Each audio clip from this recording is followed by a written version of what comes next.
Ok, bonjour tout le monde. Mi wadde comme vidéo on ɗo. Nane hari kam mi waɗi live on ɗo. J'étais un peu dans un empressement mo tawata ari il fallait libérer l'endroit. Mi wiɗi no il fallait sortir à 30. No gasa kam mi posta oɗo joni si mi gaynimo ɗo en fonction internet mo mi jogui mobile on ɗo. Si tawi mi darimo ɗo tawi mo yoni fi mi wawa waɗugol lancement on ɗo mi waɗaymo. Au pire des cas aray ko simi hewtoyi réseau sécurisé mi gollirta internet wifi public wonɗo ɗo anduɓe ɓen no andi ko ndu woni haray kon toon d'utiliser cet internet tawɗo ara ko gratuit waɗa ɗon ɓe andaɓe noon je vais pas m'atteler parce que no mi wiri non plus ko vidéo on ɗo e ko rabitude mieux ça va être plus facile yomi wawa ko lansude si mi hewtoyi à destination si Allah jaaɓi mi waɗoyay direct janggo on ɗo le mercredi. Dernier réglage par rapport à la journée d'après-demain. Harayɗo ko addimi c'est pour faire deux nouvelles précisions du tawno mi wawano waɗude nanen fi aux journées de manifestation et mi waɗoy kadi joni une partie en français mi adresse on ɗon de l'autre côté ɓe sengo ancienne mouvance on so wattani ila ɗo yewtere yaltuno ɗo il y a quelques jours wiugol wondema o manifestation ɗo ko liberugol cadre ɓe RPG ɓe o yi ɗum ɗon on a fait largement de communication là-dessus mais ala juutinde ɗon ce que nous avons aussi reçu comme information ko tawi mi wawali nane développude moƴƴa RPG hande ɗo ina adversaire meɗen ça il faut le comprendre. Ensuite je vais dire directement fait on ɗo ko CNRD woni adversaire meɗen o. Ensuite ce que vous devez comprendre CNRD discours mo woni wadde on de l'autre côté aussi ko wondema yoɓe wakkilo ɓe soutenamo maɓɓe on. Qu'est-ce qu'ils veulent dire par là? Parce que kankan no gasara on humpitike an so en no dowa waɗude direct mo tawata ɓe développe ay ɗum ɗo moƴƴa ɓe senditi mbuuɗi on andi mi yetike on ka direct wondema kañum colonel on déplacé nene mum kankan on andi kañum kadi ancien ministre des transports on monsieur Keita min sikki ko monsieur Traoré mais c'était dans la précipitation monsieur Keita o sakkama ɗo o wawali feƴƴoyde et là présentement il est en route fi yawgol Conakry avec une escorte. Si o yehi o hewtoyi ton le discours qui s'est tenu ici tawɗon goɗɗum ko on majƴinimo fi yo immo doga o dara yaltoygol ɓe ni wota ɓe soutenu ko sagoy kamɓe kadi faɗɗi janggo ɓe waɗoya une marche de soutien parce que ɓe distribue mbuuɗi dans les quartiers ɓe waɗi kadi sensibilisation wiugol ɓe wondema ɓe soutenu o marche parce que ɓe wonɓe wadde ɗum ɗon ko fi liɓugol mo maɓɓe o wattaneno hila moƴƴa kono ɓe woni e waɗirde o manipulation c'est à dire ɓe yaltini haala pour ceux de l'ancienne opposition wondema kala marche ɗo ko fino cadre ɓe RPG ɓen yaltira ka kaso ɓe yetti proche ɓe ɓen cadre ɓe ɗon wondema ɓe soutenu CNRD on parce que si ɓe soutenal CNRD on haray ɓe accimo maɓɓe on dans les mains de l'ancienne opposition.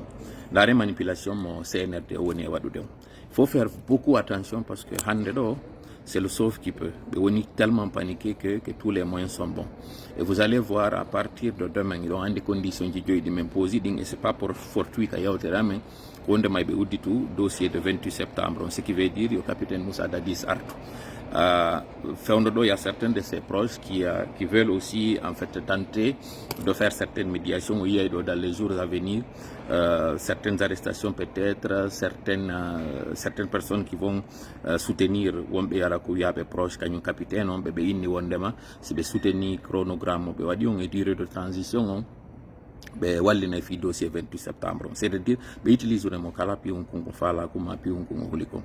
ɗo noon haray ko hannude wattande ila e mum c'est que ɓe memmina e ɗe balɗe ɗo wiugol awa ko dossier ji pour les anciens cadres du RPG ɓeyna ko joni noon ɓe woni memminde crime de sang o ko manipulation pure et simple parce que ɓe faala e ɗum ɗo memmino fiyo yimɓe men yaltu inna wondema yiɓe faala e ɓe weltike par ce que CNRD on fuɗɗike nanude ko wiɗen kon crime de sang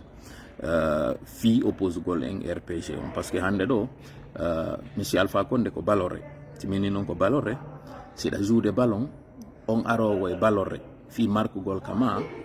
nden baloré ɗa doit repousude nde arande nato e ali ka kanji ka kamma ka golji ma mais ça faut quitter marko go kadi ko ndem balore donc kadi utiliser ta fi yawgol marko ara on fami ko no mi fala wiide do hande do be utilise de image kanyum monsieur Alpha Condé on be fami na wonde mawa ko be adversaire makko fi en yaltu kellen fi be bonno en fait ko mi inni do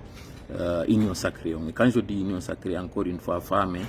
c'est pas une union entre partis, que citoyens. Hande do problème marden ko Guinée faut pour on fait autour de navi ko lanko mouvance en opposition, encore amaninka, encore sos, encore pullo, encore forestier. Même si kambe ko terle ngon terle ndombo ne yade pour nous diviser. Plus on est unis, plus on est fort, plus on est désunis, plus on est faible. Et quand on est faible, on est mort. Donc, à watani la dundo moja yanali on piège. Donc, comme j'ai dit, be yalti nayi des balde do mesure ji be inata be memmena woni fi crime de sang wata yano e nder mudum hande do crime de sang be andi kambe tigi be yana e be si be golli tigi comme ça so doit be impliqué te mudum yo be fuddoro taw dossier du 28 septembre on taw don ide ngandi ko on do woni taw priorité on se are non hande kadi e koko wadi do yeltito e den non hande kadi ka fejjuno ko donc kala on famille yewtere do mi arani jutinde je vois déjà qu'on a fait 6 minutes di tawata hari mi fonduno ko 5 minutes donc retenez très bien pour la journée d'après-demain. Si je suis à destination, je ferai en direct, m'expliquer de long à large situation on compte faire. N'attendant des détails,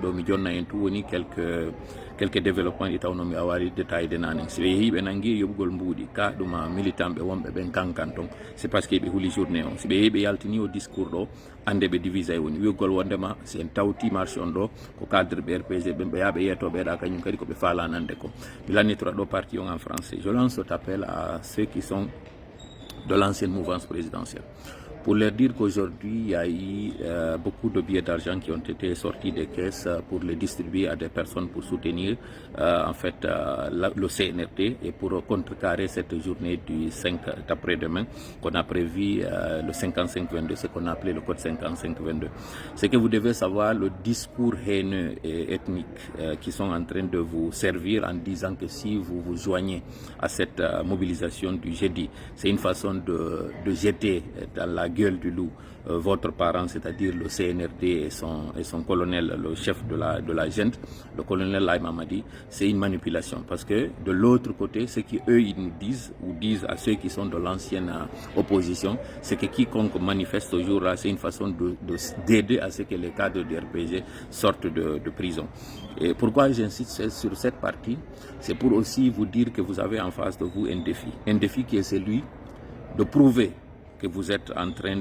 d'aller sur le terrain ethnique et qu'en réalité ce qui s'est passé, parce que là il y a deux scénarios, c'est à vous de confirmer et d'infirmer. Vous savez qu'au lendemain du coup d'État, il y a eu des audios qui ont circulé dans lesquels il était dit de ne pas sortir manifester contre le CNRD parce qu'en réalité c'était un faux coup d'État qui avait été fait et qu'en réalité le colonel était venu pour soustraire le pouvoir qui était dans les rues pour le garder, pour le manding. C'est ce que ça a été dit. Et ces audios-là existent. C'était ces audios qui avaient permis à vous endormir pour ne pas que vous manifestiez contre le CNRD. Vous vous souvenez très bien qu'il y a eu la coordination manding qui était allée rencontrer à l'époque le colonel. Maintenant, cette idée ou cette théorie pourrait bien se confirmer si aujourd'hui vous vous abstenez de vous joindre à nous. C'est pas grave. Si vous le faites, et que vous laissez le CNRD dérouler son agenda, c'est à votre risque et péril. Parce que dans ce cas, il faudrait comprendre alors que si le pouvoir a été maintenu par le professeur Alpha Condé, qui a fait un jeu interne avec le colonel, c'est qu'en réalité aujourd'hui les déboires de vos cadres, le professeur est derrière. Ce que nous nous doutons, ce que nous réfutons, parce que nous estimons qu'avec tous les nombreux morts qui ont eu lieu et le président, l'ancien président Alpha Condé qui n'a pas pu faire même sa prière de Leeds, si réellement il était de mèche avec le colonel, on lui aurait permis de sortir. Mais si par contre vous ne sortez pas, c'est que vous accréditez cette thèse selon laquelle il n'y a pas eu de coup d'État, et dans ce cas c'est le même pouvoir qui continue. Et alors sachez très bien que nous n'allons pas en fait avoir d'objection par rapport à ça, mais par contre sachez que les déboires de vos cadres, le professeur Alpha Condé est derrière ça. C'est à vous de choisir laquelle des deux thèses confirmées. S'il y a eu coup d'État, dans ce cas c'est lui qui a fait le coup d'État contre votre champion, vous devez sortir contre lui. Si vous ne le faites pas et que c'est un semblant de coup d'État, c'est que dans ce cas vos cadres ont leurs problèmes et ces problèmes sont commandités par le professeur Alpha Condé, qui est dans ce cas alors c'est lui qui aura trahi vos cadres pour reprendre en fait pour régler ses comptes avec ses anciens cadres. Merci beaucoup et bonne soirée.